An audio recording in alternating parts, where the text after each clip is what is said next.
In the book of Ezekiel, the prophet describes a flying chariot containing wheels within wheels and powered by angels. Although Bible historians suggest Ezekiel was speaking symbolically about the terrifying enemies facing Israel, could this be another example of an alien visitation and proof that prehistoric aircraft existed? Ezekiel's vision is often used to try to support the ancient astronaut theory. Let's take a closer look and see if it does in fact support this idea. First, we need to disagree with the narrator that biblical scholars think this vision is referring to the enemies of Israel. I can't imagine any biblical scholar saying that, as it expressly says in the book that the vision is of the glory of God on his throne. I have read dozens of commentaries by Bible scholars on Ezekiel and have never found one that said this was referring to the enemies of Israel. I think this is a case of ancient aliens propping up a straw man argument. In other words, taking an obviously weak argument and pretending it is your opposition's majority view. The main premise of the ancient astronaut theory is that ancient writers couldn't understand or didn't have the vocabulary to explain technology. But that idea doesn't really work for Ezekiel for many reasons. First of all, Ezekiel had a huge vocabulary. Hebrew is one of the richest languages in the history of the world, and Ezekiel showed great skill in utilizing it when describing complicated things in other places in his writings. He had the vocabulary to say things like silver disk, or round, or window, or gray bean with big eyes if he wanted to, but he didn't. As we will see, what Ezekiel describes simply cannot be compared to a UFO. More than any other Bible writer, Ezekiel was extremely detail-oriented. He makes sure to describe every detail, not just here, but throughout his writings. For example, a very accurate model of the layout of an entire city, as well as a huge temple complex, can be constructed using his specifications. He even starts out every one of his visions by a meticulous detailing of the time and place it happened. For example, in Ezekiel 8:1, "And it came to pass in the 6th year, in the 6th month, in the 5th day of the month, as I sat in mine house, and the elders of Judah sat before me, that the hand of the Lord God fell there upon me." The vision that Ezekiel saw that is in question here can also be drawn out on paper using his specifications. And people that do this all pretty much get the same thing. It's describing the throne of God, which rests on a platform. That platform is supported by 4 cherubim on each corner. Cherubs are specific types of angels in the Bible that have 4 faces and several wings. There are also 4 wheels next to the angels. Everyone in the field knows what this is in Ezekiel 1. It's a cherubim throne because we have very clear examples of the actual elements that you find in Ezekiel 1. It's not that exciting, but it's more or less what everyone gets when they draw this out. Well, almost everyone. Joseph Blumrich is your proverbial rocket scientist. He worked on the moon project for NASA, and from the mind of a rocket engineer, started to look at what was written in the first part of the book of Ezekiel, and after many months of research, Joseph Blumrich came to the conclusion that what Ezekiel described in his eyewitness report, it was indeed a type of spacecraft. Joseph Blumrich would go on to write The Spaceships of Ezekiel. Okay, so they say that this guy, who they say is super smart, really studied the book of Ezekiel, and they say what he got was this contraption with 4 propellers at the bottom of each corner. The biggest problem with this theory is Ezekiel's attention to detail. There's just no way to get this contraption from what Ezekiel describes.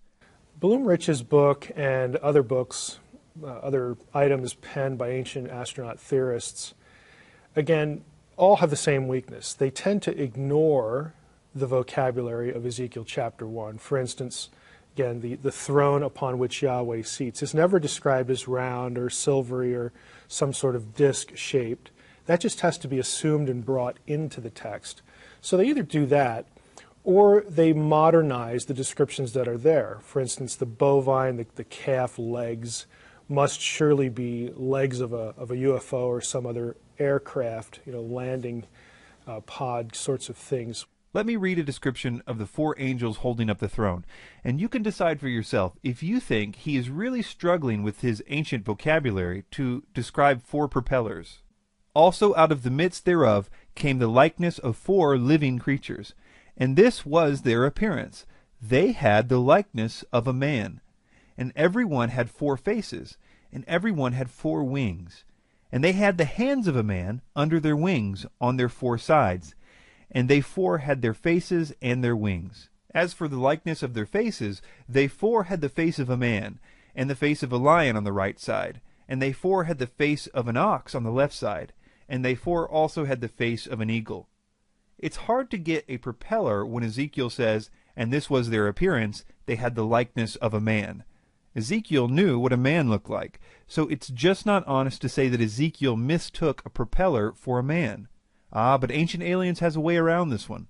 If we thought of the word angel as representing something like celestial energy, it sounds much more like a spacecraft then. So he says we just make angel equal celestial energy, and that's much better for our UFO theory.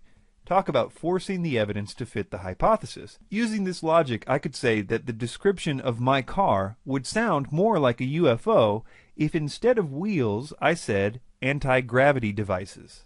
The problem is that Ezekiel doesn't just mention angels in passing. He devotes an entire chapter to describing them. He calls them cherubim over 20 times in chapter 10. He even says in chapter 10 verse 20 that he knows that they are cherubim. It's very illogical to assume that our reading, an ancient astronaut reading of the modern mind, is getting it right when the ancient person has pretty much done all they could do to tell you what they're talking about, and then you sort of just depart from what they say. So it's very inconsistent to say that you're reading an ancient text, but then looking at what the creators of that text thought and just sort of pushing it to the side. One thing that helps to dispel the Ezekiel UFO theories is by seeing how common this throne idea is in other places in the Bible. No one seems to think these other passages are talking about UFOs, but they're obviously talking about the same thing as Ezekiel. For example, in the book of Revelation, when John was taken up to heaven, and specifically to God's throne, this is how he describes it. And immediately I was in the Spirit, and behold, a throne was set in heaven, and one sat on the throne.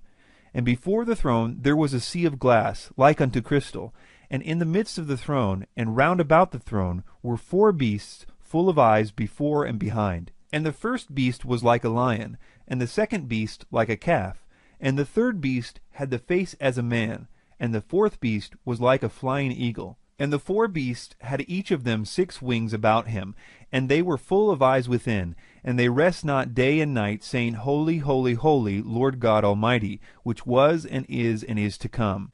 Daniel the prophet even mentions that the throne of God has wheels in Daniel 7:9. There are other places in the Hebrew Bible that describe God's throne. A lot of them don't have a great deal of detail. Isaiah 6 is sort of a familiar example where Isaiah appears before God's throne with the seraphim and other divine beings there. I think the best one for this particular issue, Ezekiel chapter 1, is found in Daniel 7. You have the Ancient of Days seated upon a throne, and it's called a throne. The word for throne actually appears in the passage.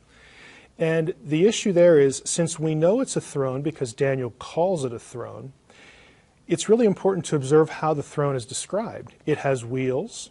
It has fire about it, fiery description of the wheels. Scholars have known for a long time that the description of the throne in Daniel 7 has the same elements as that in Ezekiel 1. So it's very clearly a throne, and some of these other passages help us understand that. We could go through other passages, but the point is that according to the Bible, God's throne is supported by 4 angels with multiple wings which are on wheels. But now the interesting part. It seems that even the other cultures, from Sumer to Egypt and everywhere in between, also knew that the thrones of kings, and especially of God, were to be supported by cherubim, and that they have wheels, as well as other elements described by Ezekiel. We know this because of the artwork of the ancient world. There are thousands of pieces of art from the ancient world that show various elements that Ezekiel described of God's throne. We can see angels, Some of them even have 4 faces. Some of them have wheels. They have the platform and the throne. In terms of iconography, again, what I like to describe as the Polaroids of the Old Testament ancient world. Again, pictures they left us of the things they're talking about. The idea of a deity seated on a throne that was in effect a chariot that is carried around by supernatural beings with wings, in other words, to describe it as the chariot of heaven, that's very common, but when it's depicted, it's never depicted as what we would think of as a UFO. No triangles, no round discs, nothing like that. It's a chair. It's a throne under which, again, has some sort of platform, and he's seated upon, the deity is seated upon these various heavenly creatures. There are also a ton of basic logical problems with the ancient astronaut theorists' idea that Ezekiel is talking about a UFO. Here is one of them. Well, that sounds like flames. That sounds like propulsion. No physicist, no matter how sympathetic to this cause, would say that using a combustion engine for interstellar travel is possible. Not to mention that this particular fire comes from coal on the altar, so that would make this a coal-powered interstellar spaceship. As simple as it sounds, the entire reason this whole thing with Ezekiel started in the 70s was because of the line Ezekiel uses, wheels within wheels. People basically said, wheels are round, and flying saucers are supposed to be round too. Ezekiel saw his wheel within a wheel. This sounds more high-tech than supernatural. But the idea conveyed in Ezekiel's writings is nothing more than a concentric circle, pretty much like any wheel with a rim.